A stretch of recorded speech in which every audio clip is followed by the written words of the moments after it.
Bonjour à tous, on se retrouve aujourd'hui pour le déballage et le test de ce petit lecteur MP4 venu de Chine en fait. Et donc ça a vraiment un très bon rapport qualité-prix d'après ce qui est écrit sur l'annonce. Donc on va voir vraiment si ça en vaut la peine d'acheter ce type de produit en le testant. Alors on retrouve le lecteur, on retrouve ici une petite notice avec le câble micro USB de chargement. Ici des écouteurs, bon les écouteurs vraiment pas top parce que plus personne en fait utilise ces écouteurs. Voilà, on utilise plus des intra-auriculaires. Alors ces écouteurs, franchement ils auraient pu ne pas les mettre. Après du côté du lecteur MP4, alors il est assez épais. On a un petit film de protection sur l'écran. Les touches, bon, assez belles, basiques quoi. Il existe en violet, donc moi je l'ai pris en violet, mais aussi en d'autres couleurs comme rose, vert, bleu. Voilà. Moi, je l'ai pris en version aussi 16 Go. Vraiment pas mal. Par contre, pour le prix du 16 Go, on rajoute aussi, on peut faire une carte micro SD là sur le côté. Ici, il y a un slot prévu pour cet effet. En dessous, on a la prise jack 3,5 mm avec un micro et la prise de chargement. Dessus, on retrouve plusieurs boutons. Alors, je sais vraiment pas comment l'allumer. Je vais regarder ça tout de suite. Voilà, alors pour l'allumer, pardon, il faut rester appuyé longtemps sur le bouton ici, hein, play pause. Et donc là, on a accès au menu.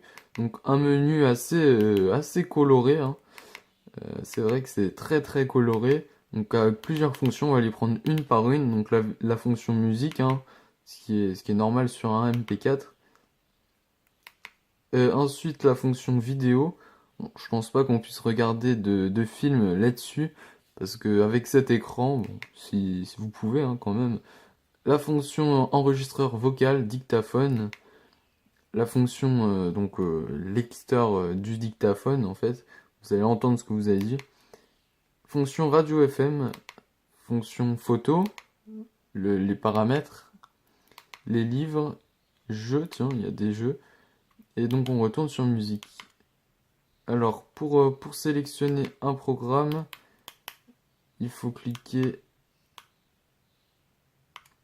Ah ouais, donc là en fait, je reste appuyé sur play et ça l'éteint.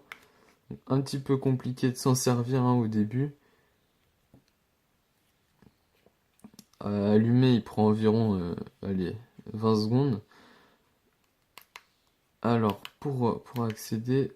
Ah oui, il faut cliquer sur M ici, mute. Voilà, j'ai accès à ça. Ensuite, donc, je voulais tester les jeux, donc j'appuie sur M. Ok, il y a un jeu. Bon, faut cliquer ici. D'accord, il y a un seul jeu et je comprends pas vraiment comment y jouer. Comment est-ce qu'on joue à ce jeu? Je suis bloqué. Bon, je vais retourner en arrière. Alors, il y a musique, books. Dans les paramètres, tiens, qu'est-ce qu'on a? On a alors réglage de l'heure, langue. Ah oui, d'accord. Tout à l'heure pour descendre c'est ça et là c'est ça, d'accord. Ok. Alors dans langage, est-ce qu'on a français? Oui, on a le français. Donc voilà, je vais mettre en français, ça sera mieux.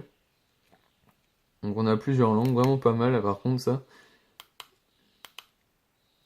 Fonction radio FM, voilà. Donc voilà, vraiment bon produit. Après, faut voir dans le temps. Là, tout ce qu'on peut voir, c'est que ça fonctionne bien. Si vous voulez quelque chose de pas cher, voilà, c'est le bon produit. Après, oui, il faut voir. Au niveau batterie, il me semble qu'on est à environ 5 heures. J'ai vu ça sur l'annonce d'Amazon.